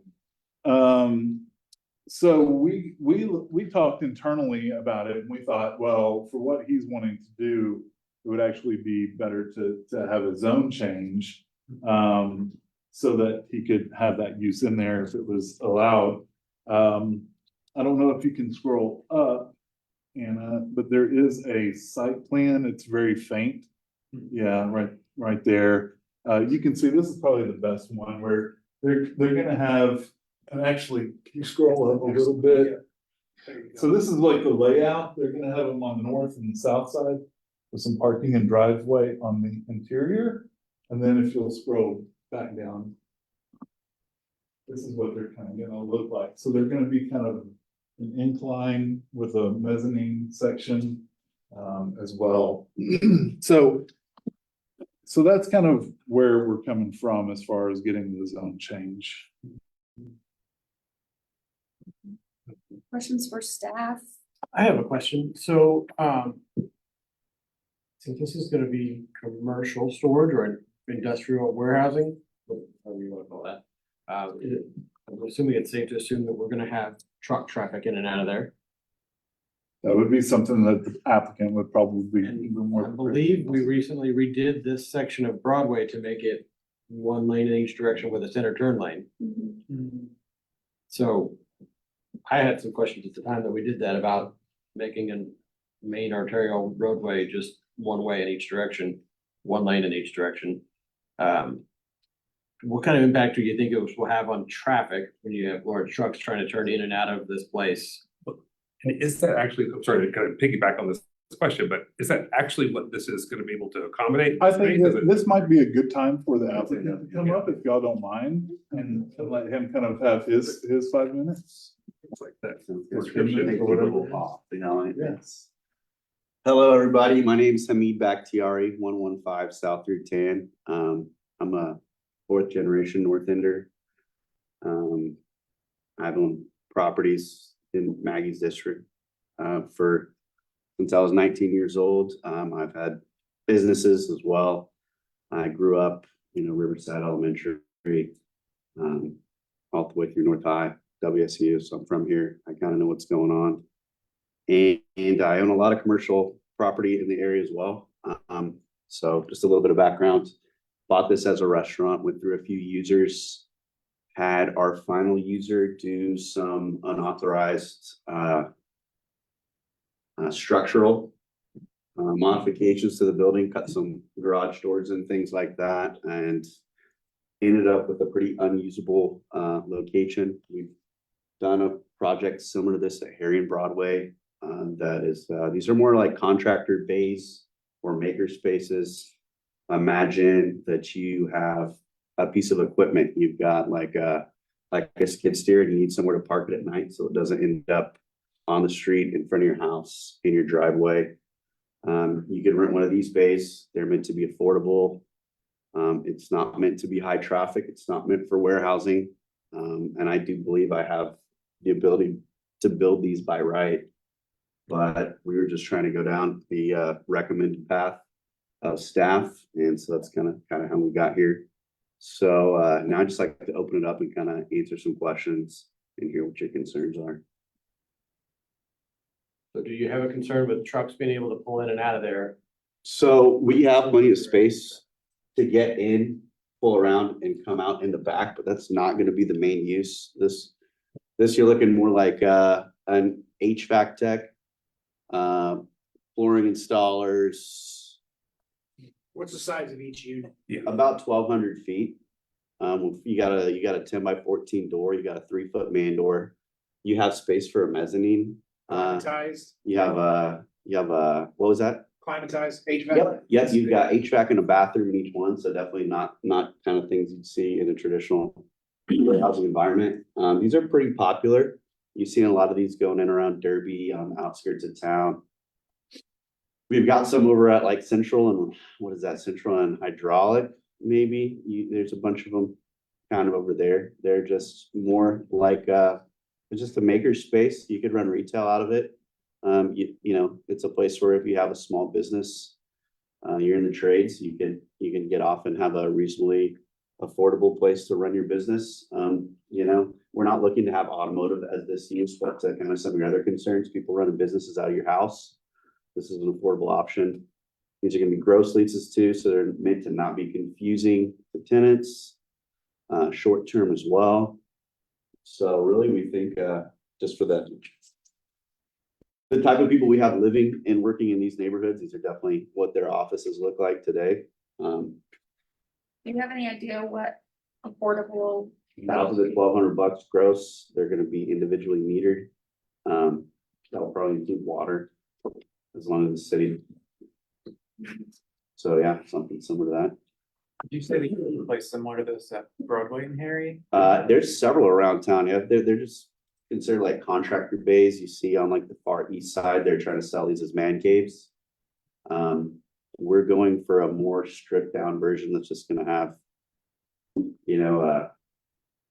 HVAC, bathroom, ability for an office, but they're definitely pretty common. You can definitely read up. They're going in quite a few places around town. I think right now we just have an issue with how the city wants it classified. I'd say it's more construction services, which is approved use in LC.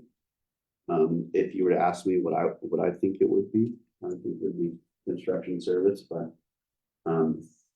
But we are gonna have strict rules. It is gonna be gated.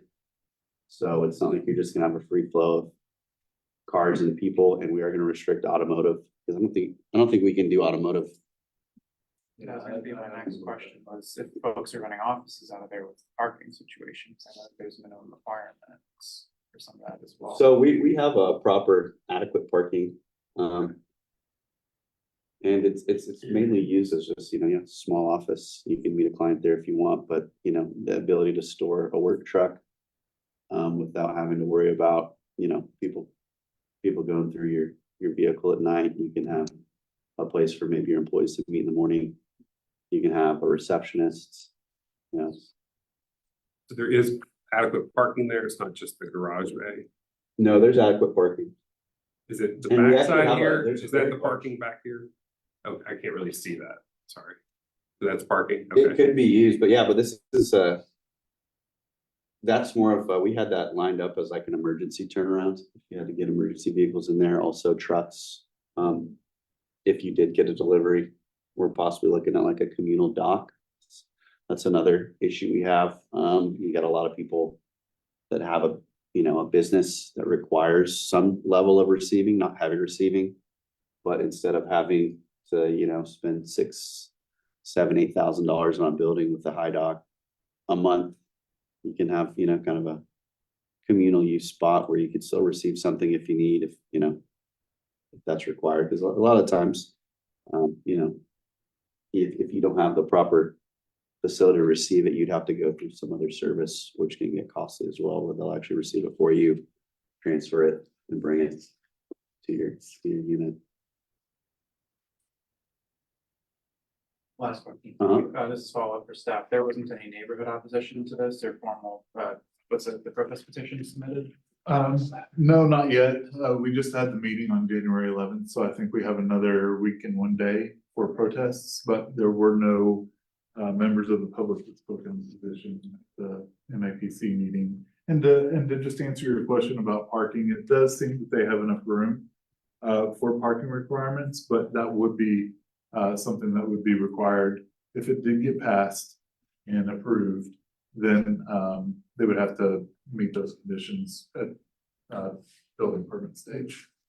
What's the building material proposed? Like, what's it gonna look like? It's gonna be a insulated metal building with a standing seam roof, which is we're gonna have we have a landscaping plan as well, so not gonna be the sexiest thing in the world, but functional. And you know, the goal here is to keep rents in an affordable range and not advertise them as, you know, They're out the concrete, that existing, Mhm. razz it all the way down, right? You're down to bare ground now, so you gotta lay a whole new pad. Yeah, we're gonna do a full concrete pad.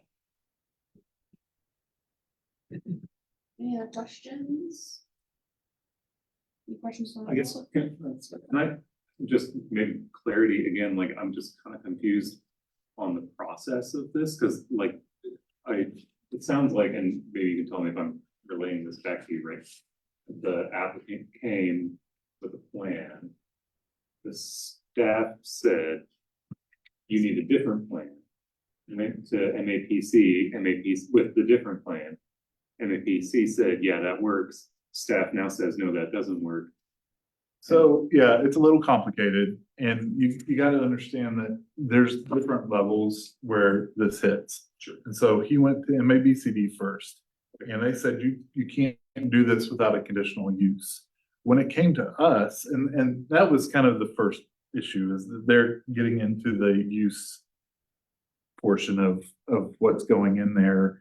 And while probably most of the time they're probably spot on, sometimes it's a little bit of a gray issue. You know, code can't hit every single different use that's out there. It's impossible. So this one is a little bit of a different use. And so when we got it, it was the best kind of guess that we could use to kind of figure out where this goes was warehousing.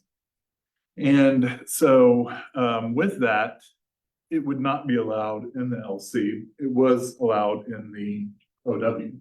And so instead of getting a conditional use, which would not have allowed warehousing, we suggested to go to the office warehouse use. Now, that's kind of at a lower level of my supervisor and myself kind of talking about it. And then after we write the report and we kind of get all the information, we give that to our director. Our director takes a look at it and says kind of which way he wants it to go. So he's kind of the final say. And so at that point, he was like, I don't think this fits the neighborhood or the plans. Sometimes we have to be the bad guy because we're the ones who say, yeah, we got to stick to what the plans say or what, the code says. And so he felt like this did not meet what the plans recommended, basically. And so he requested that we recommend denial. So you don't believe that it fits the permitted use under LC, under the provision for the construction services? We don't, and so I don't have all the definitions for those with me right now. But the one definition for the use, I think there's maybe two uses that deal with construction uses, and if it's construction services, if it's not, please forgive me, but one is more for like your Home Depots and your Ace Hardwares or your True Values or things like that. Not for warehouse spaces, for contractor offices. Maybe more like B2C, the other one is for B2B. Yeah. You gotta understand, this is a different city for me where I came from. We actually had contractor yards as a use. So when this kind of came up, I was kind of torn because I was like, why don't we have, a use for a contractor space? And you've been great with the whole process Well, I too. appreciate that. I'm kind of confused too, why this is.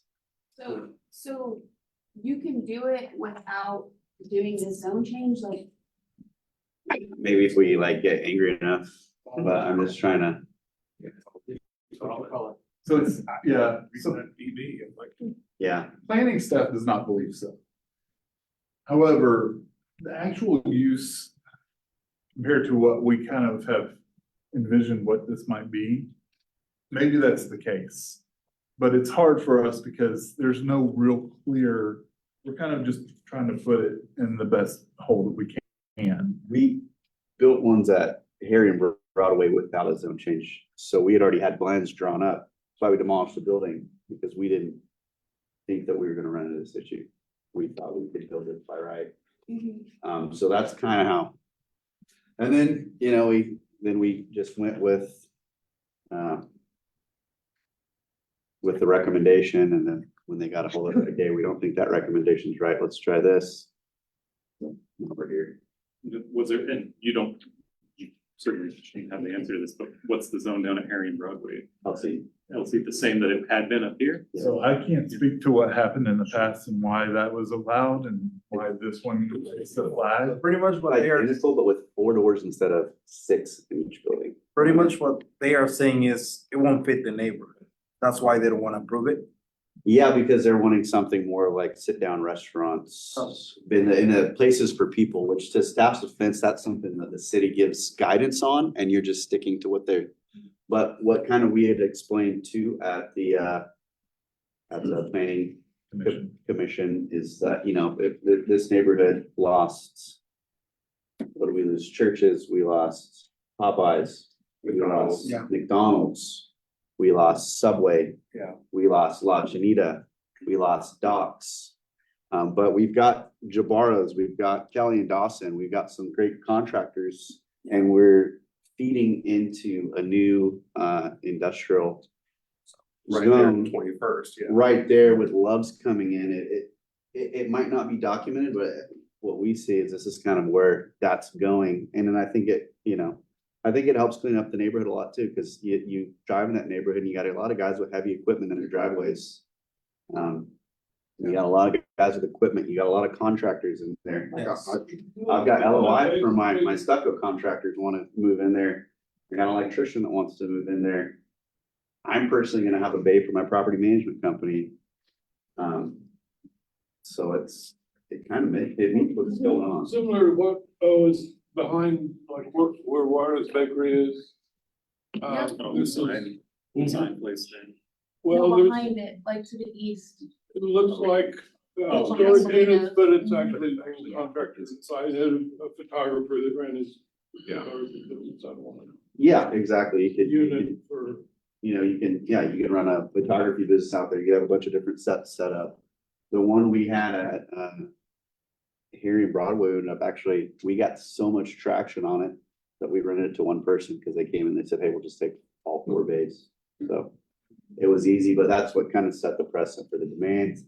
And we even went and talked with the city about, hey, do you have incentives to build things like these? And they don't, because there's so much demand for them, but they don't need to get incentives. And we're not getting any incentives for this.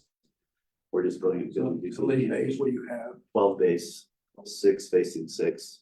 So they're about 35, Uh, 40. He said 1,200 square foot, I think, right? yeah, I think they're actually a little bit deeper maybe than that.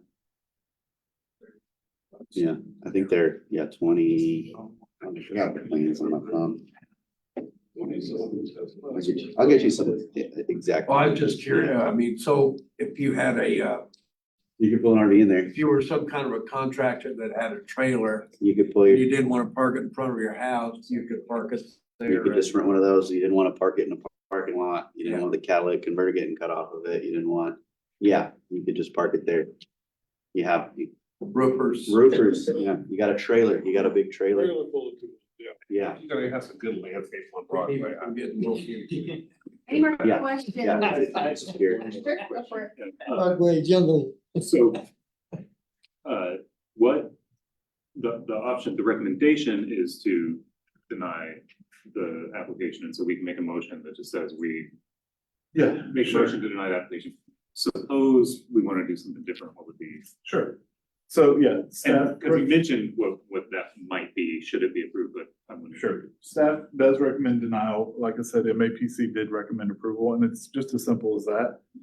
If y'all want to recommend approval, you would just make a motion to recommend approval, have the vote, and go from there. But didn't you say that there There were would be conditions. some type of additions or something like that? Some suggestions? There is, I about think, a that? protective overlay, yes, actually, that would make them landscape, have a landscape buffer to the south, because there is a residential lot there. Now, they don't have to per code, but we are recommending that protective overlay. Speaking on that, they did build an addition that has 3 of these bays that we're talking about on that residential lot to the south. So that is You can see there. currently there. They have 3 large bays facing our property. The That inner, big house? yeah, behind that, they built another structure that they're running a business out of, So, obviously with. the protective overlay, So that's we the- would say, we would say that if you do recommend approval, that you consider the protective overlay, as well as we do have some conditions, I believe, as well. But those are probably boilerplate conditions. And actually, I don't think we do, because it's a zone change. Okay, so it'd just be with It would just be the protective overlay. So he has a question and I have one quick. And you got it quite, if you could. Sorry, I guess my problem is I've been keeping track and like doing check marks and scroll rules, like for the zoning change. There's more reason to deny the change than to approve it by my estimation. But I think that you believe this can be done with an LC building permits wise, and so even if we say issue that we say we recommend denial, that this project could still go forward. I think we'd still probably look for a route. We're pretty deep just by not knowing that, this was like completely unaware of us. So we're pretty far down the line on this. We've got Procedurally, what happens is we're buying the building kit we already. deny, MAPC has approved, It goes to the council. It goes takes to it the on. council. but ultimately the approval is It's about zoning, right, specifically. And it is Office Warehouse directly across the street too. So you already have Office Warehouse directly across the street from the property. So it is reflected in the map, the Office Warehouse. I think there's limited commercial and general commercial. Is there? So I think we had I one. think we have- Except for there's one. What's this, Just general. Oh, that general leasing, okay.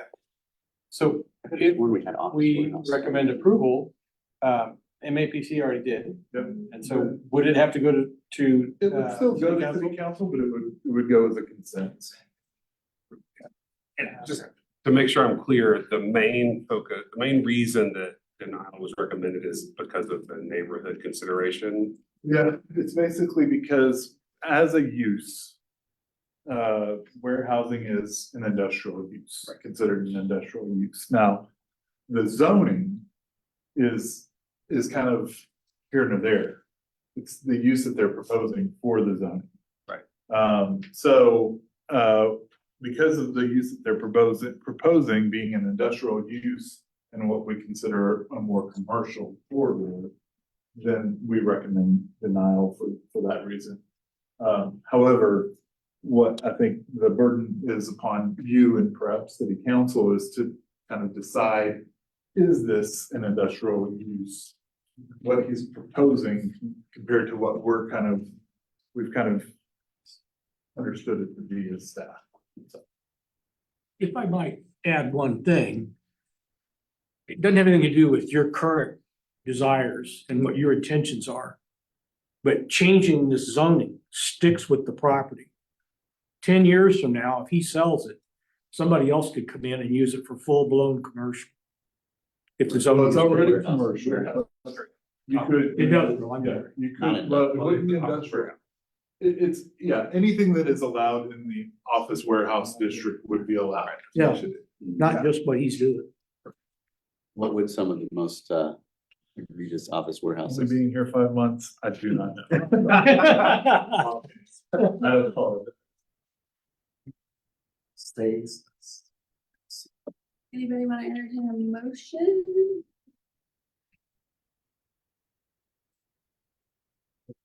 Don't all speak at once.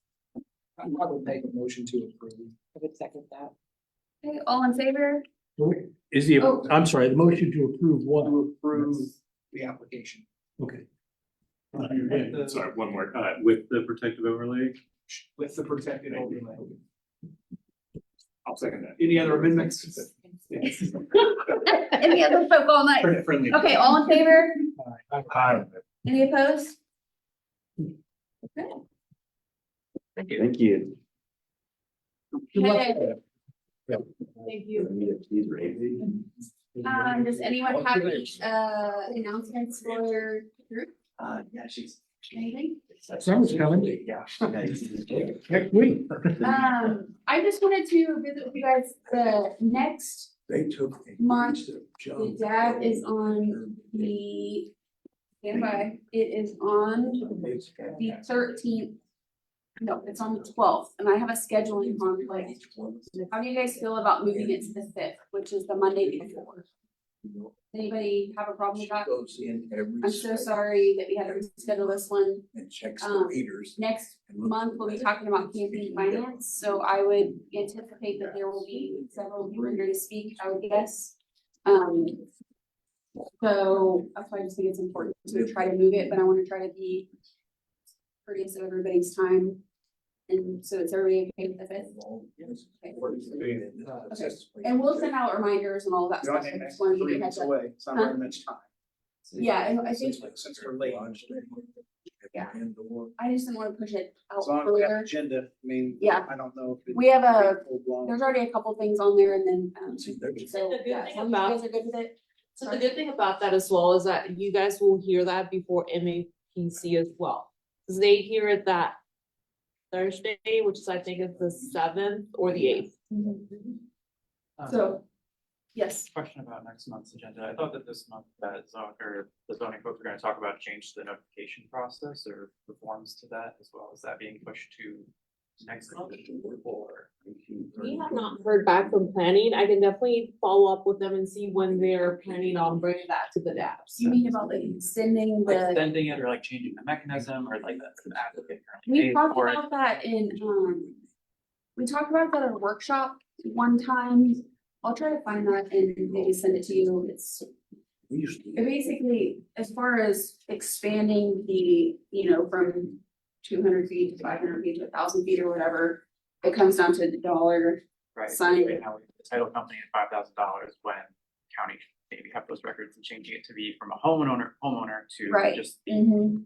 person that resides So there. we'll follow up on that and try to have an answer. I don't know, you can either send out an email or in February, but I did want to make sure that to give you guys a heads up on that, and I appreciate you guys being flexible. See, we have the second chances tomorrow, Kid comes in there and roasts it. and then the Evergy, the leap is tomorrow also. Nameless. When's the next coffee? February. It's on the 24th. So February 24th, yeah.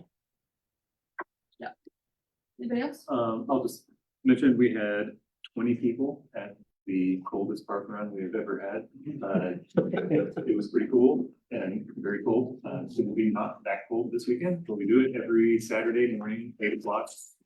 Free, timed 5K, starts at Exploration Place. It's just a little 3 mile out and back. You can walk, run, jog, bring your pets, bring your kids, whatever. Pretty good time. And like I said, it will not be that cold. Again. Oh, they might. 20 people, that's We have impressive. 20 people, and we always have someone from out of town who is traveling solely to run out of town parks. Oh, wow. We had a guy from, I believe it was, Arizona. And he said he wore every single piece of clothing. Probably from Arizona, yeah, I've, So this we is probably, really impressed him there, but that's awesome. it continues. Yes. I'm so That's sorry. okay. To what Bill was talking about with the, vote for ceasefire city council, is there an appetite of the wider city council to bring that sort of motion forward? We spoke on Tuesday, and I believe we had another speaker, and we had another speaker the week before. It is something that we're kind of talking about. I hope so. But I would encourage you to introduce it and get the notes. I would second that. Yeah, all right. Well, I could mention that the Kansas State Appreciate that, Mike. Legislature convened immediately with Sure they did. a statement in the support of Israel. would anyone like to make a motion to? Yes, I adjourn? appreciate it. Thank I you. would encourage. Second, Second. all in favor? Aye. Yay. Thank you guys so much.